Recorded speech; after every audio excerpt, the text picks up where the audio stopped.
रामू की दुकान के बाहर ग्राहकों की लंबी लाइन लगी हुई थी। एक के बाद एक सभी को अपना नंबर आने की खूब जल्दी थी। इसी बीच लाइन में लगे दो ग्राहक आपस में बात करते हुए बोलते हैं।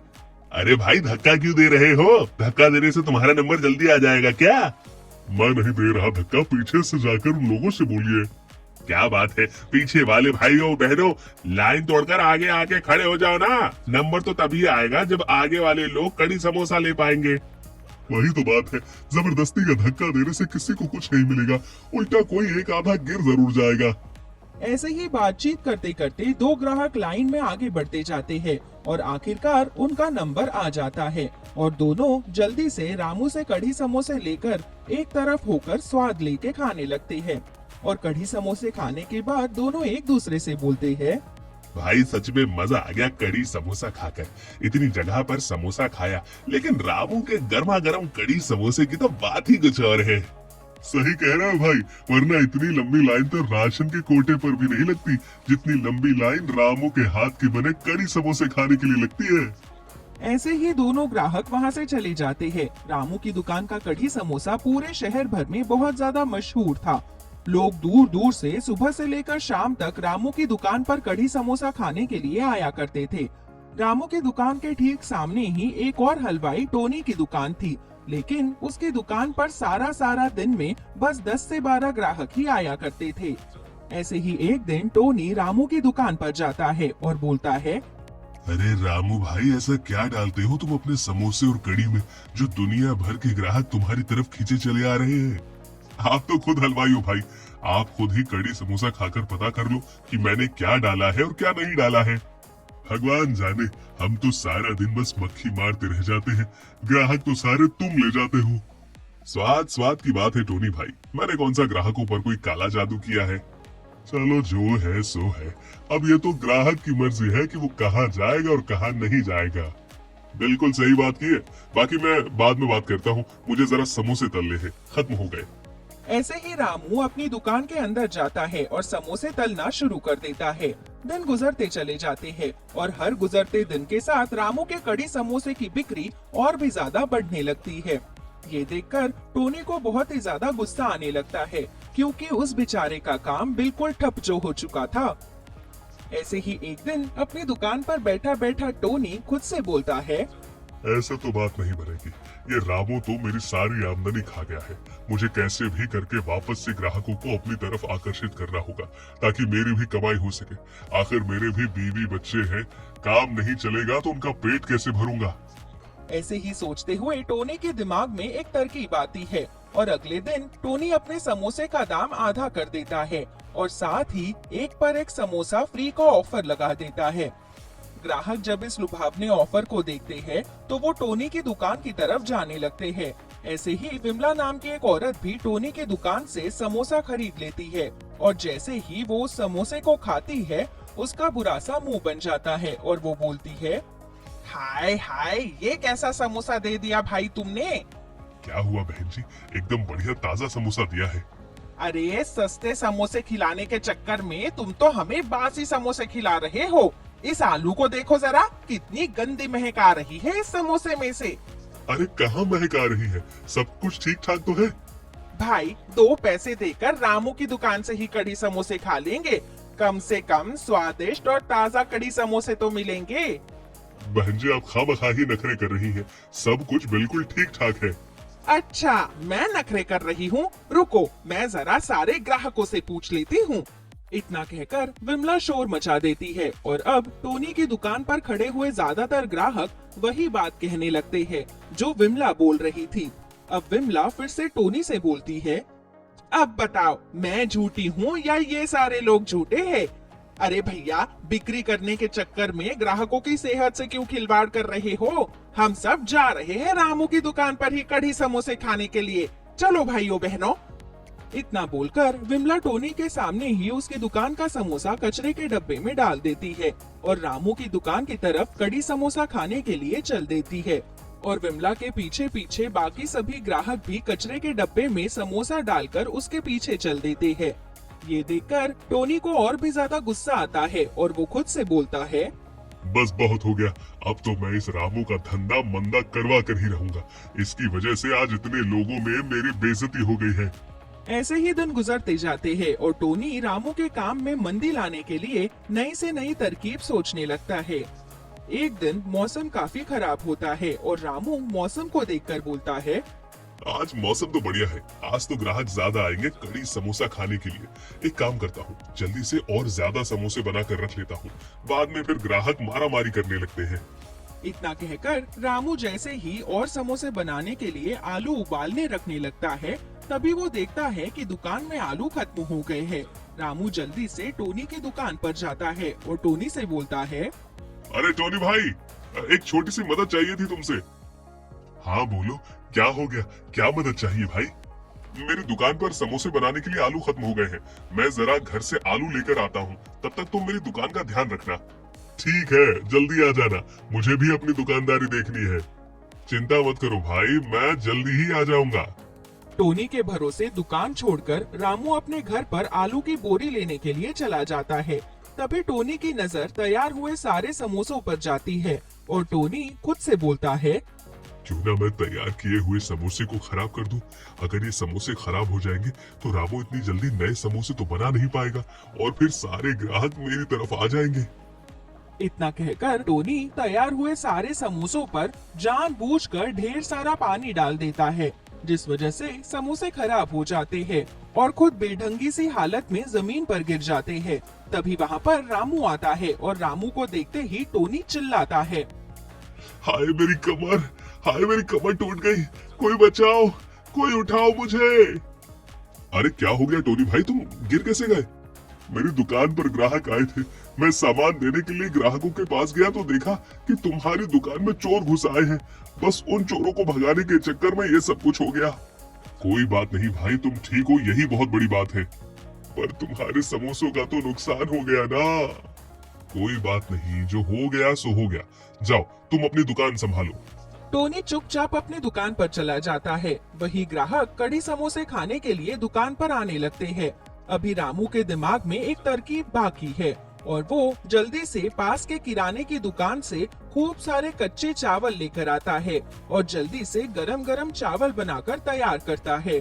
और आज रामू कढ़ी समोसे की जगह ग्राहकों को कढ़ी चावल सर्व करता है और कढ़ी चावल पर तो ग्राहकों की भीड़ कढ़ी समोसे से भी ज्यादा नजर आती है। ये देखकर टोनी खुद से बोलता है, मैं रामू को जितना नीचे गिराने की कोशिश करता हूँ, पर ये उतना ही ज्यादा उभर कर सामने आ जाता है। मेरी समझ में नहीं आता, आखिर इसका करूँ तो क्या करूँ? दिन गुजरते जाते हैं। ऐसे ही एक दिन टोनी मौका देखकर रामू के हाथों की तैयार की हुई कढ़ी में ढेर सारी चीनी मिला देता है, ताकि कढ़ी का स्वाद पूरे तरीके से डगमगा जाए और आकर वापस से अपनी दुकान पर बैठ जाता है। तभी विमला रामू की दुकान पर आती है और बोलती है, अरे भाई साहब, जरा एक प्लेट गरम गरम कढ़ी समोसे दे दीजिए। अभी देता हूँ बहन जी, 2 मिनट रुकिएगा। लीजिए बहन जी, आपके गर्मा गर्म कढ़ी समोसे। आज तो कढ़ी का स्वाद बिल्कुल निराला आ रहा है। खट्टी मीठी कढ़ी बनाई है आज आपने। खट्टी मीठी कढ़ी नहीं है, मैंने तो रोज जैसी कढ़ी बनाई है। आपको कोई धोखा हो रहा होगा। अरे अगर मुझे धोखा हो रहा है तो भाई साहब आप खुद खाकर देख लीजिए, आज आपने खट्टी मीठी कढ़ी ही बनाई है। ये सुनकर रामू खुद कढ़ी को चखता है और कढ़ी का स्वाद चखकर वो हैरान रह जाता है और विमला से बोलता है, बस बहन जी, मैंने सोचा कि क्यों ना कुछ नया बना दूं, इसीलिए आज मैंने ये एक्सपेरिमेंट किया है। अरे आपका एक्सपेरिमेंट तो बहुत ही ज्यादा बढ़िया हुआ है। सच में मसाले वाली कढ़ी से ज्यादा ये खट्टी मीठी कढ़ी तो समोसे के साथ और भी ज्यादा अच्छी लग रही है। अब विमला के साथ साथ दुकान पर खड़े हुए बाकी के ग्राहक भी इस खट्टी मीठी कढ़ी की खूब तारीफ करने लगते हैं और उस दिन के बाद से रामू जानबूझकर ही खट्टी मीठी कढ़ी बनाने लगता है। लेकिन इन सब से टोनी का गुस्सा ज्वालामुखी की तरह भड़क जाता है और वो गुस्से में रामू के पास जाता है और बोलता है, अरे हद होती है भाई किसी बात की। क्या हुआ टोनी भाई, इतना चिल्ला क्यों रहे? अरे मैंने क्या कुछ नहीं करके देख लिया तुम्हारा धंधा बंद करवाने के लिए, लेकिन तुम हो कि हर तरफ से बाजी मार जाते हो। अरे ऐसा कौन सा राम रस पी कर आए हो? तुम्हारे कहने का क्या मतलब है टोनी भाई? मैं कुछ समझा नहीं। रामू की बात सुनकर टोनी अपनी सारी हरकतें एक के बाद एक करके रामू को बताता है, जिस पर रामू हंसता है और टोनी के कंधे पर हाथ रखते हुए बोलता है, भाई सीधी सी बात है, मैं ग्राहकों को अपना परिवार समझकर खाना खिलाता हूँ और तुम ग्राहकों को सिर्फ पैसा कमाने का जरिया समझकर खाना खिलाते हो। तुम्हारे कहने का क्या मतलब है कि मैं अच्छा खाना नहीं बनाता? ऐसा कुछ नहीं है टोनी भाई, हलवाई तुम भी हो, हलवाई मैं भी हूँ। फर्क सिर्फ इतना है कि तुम हमेशा अपने लालच को आगे रखकर काम करते हो और मैं साफ नीयत से काम करता हूँ। इसीलिए ईश्वर हमेशा उसी का साथ देता है जो सच्चा होता है। ऐसे रामू कई चीजें टोनी को समझाता है और कहीं ना कहीं टोनी को अपनी गलती समझ आ जाती है। अब उस दिन के बाद से टोनी अपनी दुकान में साफ सफाई के साथ साथ हर एक चीज की शुद्धता और स्वच्छता का पूरा ध्यान रखता है। और देखते ही देखते टोनी की दुकान पर भी अब ग्राहकों का ज्यादा से ज्यादा आना शुरू हो जाता है और आखिरकार टोनी के दिल में फिर कभी भी रामू से बदला लेने के लिए बुरे ख्याल नहीं आते और रामू की कढ़ी समोसे की बिक्री भी अब रफ्तार से चलती रहती है। कविता सुबह सुबह किचन में काम कर रही थी और इसी बीच कविता के हाथ से कांच का एक बर्तन टूट जाता है। तभी किचन में कविता की सास पार्वती और नंद अंजलि वहाँ आती है। हे भगवान, माँ देखो ना, भाभी ने कांच के सारे बर्तन तोड़ दिए। अरे भाभी, आपको पता भी है ये बर्तन कितने महंगे हैं? अरे आपको क्या ही पता होगा, आपके गांव में तो लोगों ने कांच के बर्तन देखे तक नहीं होंगे। अरे माँ, कैसी गवार को आप इस घर की बहू बनाकर ले आई हो? अरे सत्यानाश हो तेरा, सुबह सुबह घर में बर्तन तोड़ डाला तूने। अरे आज हमारी नई नवेली बहू का उसके ससुराल में पहला दिन है। अगर शिल्पा को पता चल गया कि तू ऐसे लापरवाहों की तरह काम करती है तो वो क्या सोचेगी? अरे एक तो तेरे माँ बाप ने शादी में कुछ खास दिया नहीं, ऊपर से आए दिन कुछ ना कुछ नुकसान करती ही रहती है तू। माफ करना माँ जी, वो मुझसे गलती से हो गया, मैं अभी साफ कर देती हूँ। पार्वती और अंजलि दोनों कविता के ऊपर खूब अत्याचार करते थे क्योंकि कविता एक गांव की रहने वाली कम पढ़ी लिखी लड़की थी। इसलिए दोनों माँ बेटी मिलकर कविता को खूब परेशान करते थे और कविता कभी भी उन्हें पलटकर जवाब नहीं देती। लेकिन कहते हैं ना, शेर को अक्सर सवा शेर ही मिलता है। आज पार्वती के बेटे अनुज की बहू शिल्पा का पहला दिन था। सास एक लंबी चौड़ी लिस्ट शिल्पा के पास लेकर आती है। शिल्पा बहू, आज तेरा ससुराल में पहला दिन है और आज तुझे सभी रिश्तेदारों के लिए कुछ बढ़िया बढ़िया पकवान बनाना है। और तो चिंता मत कर, कविता है ना, वो तेरी मदद कर देगी, तुझे अकेले कुछ भी नहीं करना होगा। माँ जी, आपका दिमाग तो ठीक है ना? अरे मैं एक पढ़ी लिखी जॉब करने वाली लड़की हूँ। अरे ससुराल आते ही आपने मुझे इतना लंबा चौड़ा काम थमा दिया। अरे ये सब काम मेरे बस की बात नहीं है, आप किसी और से करवा लो। माँ जी, मुझे दे दीजिए, मैं बना देती हूँ। वैसे भी शिल्पा एक पढ़ी लिखी लड़की है, शादी से पहले इसने ये सब नहीं किया होगा, इसलिए इसे ये सब आता नहीं है।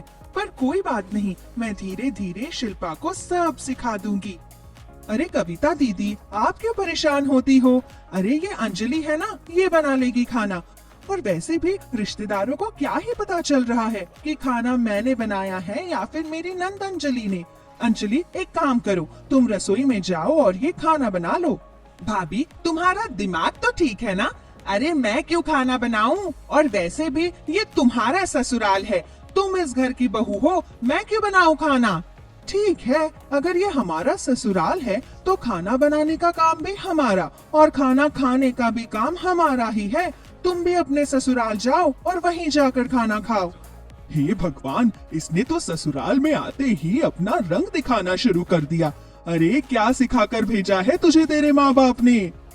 माँ जी, मेरे माँ बाप ने मुझे क्या सिखाकर भेजा है ये आप जानने की कोशिश ना ही करो तो ज्यादा बेहतर होगा आपके लिए।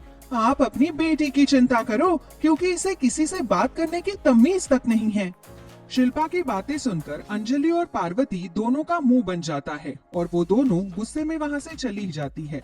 थोड़ी ही देर में कविता को ना चाहते हुए भी किचन में जाकर सभी रिश्तेदारों के लिए खाना बनाना पड़ता है और थोड़ी ही देर में सभी रिश्तेदार खाना खाकर चले जाते हैं। खाना खाने के बाद पार्वती और अंजलि दोनों कविता को फिर से परेशान करते हुए कहते हैं, कविता, अरे इतने सालों से तू इस घर में खाना बना रही है, लेकिन तभी भी तुझे खाना बनाना आया नहीं। अरे खाने में कोई स्वाद ही नहीं था आज के। ऐसा लग रहा था जैसे किसी बच्चों ने खाना बनाकर रख दिया हो। और नहीं तो क्या। अरे भाभी, कभी तो ढंग का काम कर लिया करो। बेकार में हम सबका मूड खराब करने में लगी रहती हो तुम। अंजलि और पार्वती की सारी बातें शिल्पा सुन रही होती है। ये सब देखकर शिल्पा को बिल्कुल भी अच्छा नहीं लगता।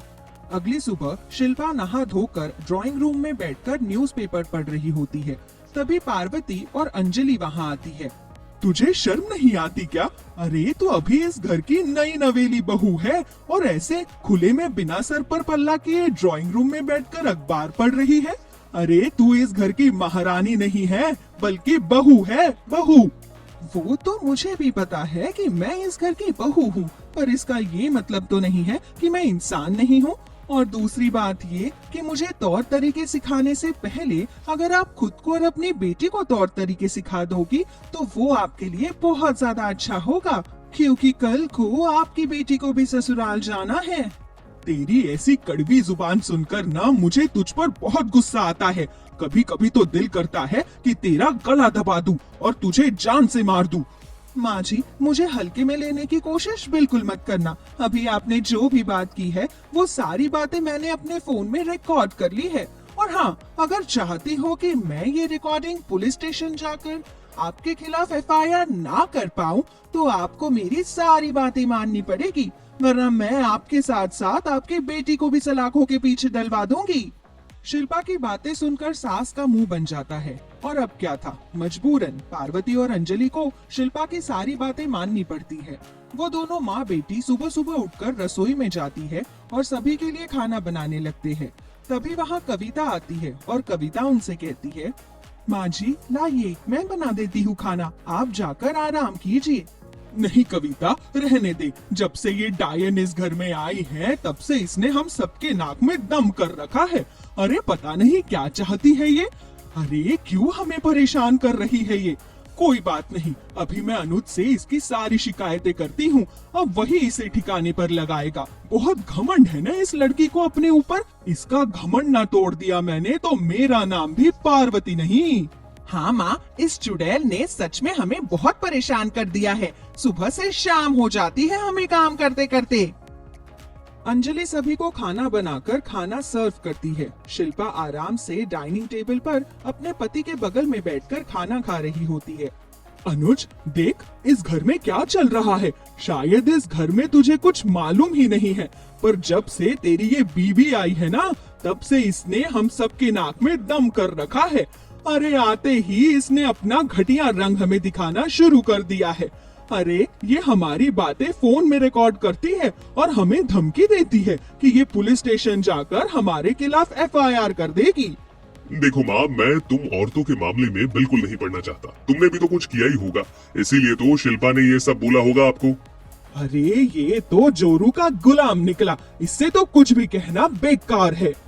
अनुज की बातों से पार्वती और अंजलि को कुछ भी समझ में नहीं आ रहा था कि वो क्या करे, इसलिए मजबूरन उन दोनों को माननी पड़ती है। एक दिन अंजलि पोछा लगा रही थी और पार्वती किचन में बर्तन धो रही थी। हे भगवान, आज जो कुछ भी हो रहा है वो कहीं ना कहीं हमारे ही कर्मों का नतीजा है। अरे मैंने और माँ ने कविता भाभी के साथ हमेशा बहुत गलत किया, पर उन्होंने आज तक हमसे कभी ऊंची आवाज में बात तक नहीं की। कविता भाभी बहुत अच्छी है, आज तक उन्होंने मुझे कभी एक गिलास पानी उठाकर पीने नहीं दिया है, बल्कि मेरा सारा काम खुद करती थी। हे भगवान, आखिर ऐसा कौन सा पाप किया था मैंने जो मुझे आज ये दिन देखना पड़ रहा है। अरे बुढ़ापे में बर्तन धो रही हूँ मैं। जब तक बड़ी बहू थी तब तक मुझे आज तक पानी का एक गिलास उठाना तक नहीं पड़ा, और इस छोटी बहू की वजह से मुझे ये सब करना पड़ रहा है। सब मेरे ही कर्मों का नतीजा है। पार्वती और अंजलि को अपनी गलती का एहसास हो जाता है। सारा काम खत्म करने के बाद वो दोनों माँ बेटी खाना खाने के लिए बैठती है। तभी शिल्पा वहाँ आती है और शिल्पा उनके आगे से खाना हटाते हुए कहती है, अरे घर का सारा काम खत्म हो गया है क्या? अरे आप दोनों की आंखें हैं या बटन? बाथरूम में इतने सारे कपड़े पड़े हैं, वो कौन धोएगा? अगर ऐसे ही आधा अधूरा काम करोगी तो खाना नहीं मिलेगा। शिल्पा हमसे कौन से जमाने का बदला ले रही है? हमने क्या बिगाड़ा है तेरा? अरे कुछ तो तरस कर हम पर, तेरे ही घर वाले हैं, कोई पराये नहीं है जो तू हमारे साथ ऐसा व्यवहार कर रही है। हाँ भाभी, आज तक कविता भाभी ने हमारे साथ कभी ऐसा व्यवहार नहीं किया है। अरे उन्होंने आज तक हमसे कभी ऊंची आवाज में बात तक नहीं की है। और एक आप है कि आते ही इस घर में अपना रंग दिखाना शुरू कर दिया आपने, और अब तक दिखा ही रही हो अपना रंग। तभी वहाँ कविता आती है और कविता पार्वती और अंजलि से कहती है, अब समझ में आया माँ जी आपको कि मुझ पर क्या बीतती थी जब आप दोनों मेरे साथ ऐसा करते थे। अरे मैं पेट भर के खाना तक नहीं खा पाती थी, सारा दिन अकेले घर का काम करती थी, और काम करने के बाद बदले में आप दोनों के मुंह से हमेशा उल्टे सीधे शब्द सुनने को ही मिलते थे मुझे। लगता है शिल्पा ने तुझे अपने रंग में रंग दिया है, अब तू भी शिल्पा का रंग दिखाने लग गई है। मैं आपको रंग नहीं दिखा रही हूँ माँ, बस आपको ये समझाना चाहती हूँ कि मुझे भी प्यार और इज्जत की जरूरत है। माँ जी, हर लड़की अपने ससुराल में बहुत सारे सपने संजो के आती है कि उसकी सास उसे माँ की तरह प्यार देगी, उसकी नंद उसे बहन जैसा प्यार देगी, पर यहाँ तो सब कुछ अलग है मेरे लिए। आज तक आप दोनों ने कभी मुझसे प्यार से बात की ही नहीं। हाँ माँ जी, और आते ही मुझे आप दोनों के बारे में सब कुछ पता चल गया था, इसलिए मैंने ठान लिया था कि मैं कैसे भी आप दोनों को सीधा करके ही रहूंगी। कल को अंजलि को भी तो अपने ससुराल जाना है, और अगर अंजलि के साथ उसके ससुराल में ऐसा ही व्यवहार होता रहा तो वो ना तो हमें अच्छा लगेगा और ना ही माँ जी आपको अच्छा लगेगा। तू बिल्कुल ठीक कह रही है शिल्पा, माफ कर देना कविता बहू, मैं वादा करती हूँ कि मैं कभी तुझे परेशान नहीं करूंगी। इस तरह से नई नवेली बहू ने आते ही अपना रंग दिखाकर अपनी सास और नंद को सीधा कर दिया था।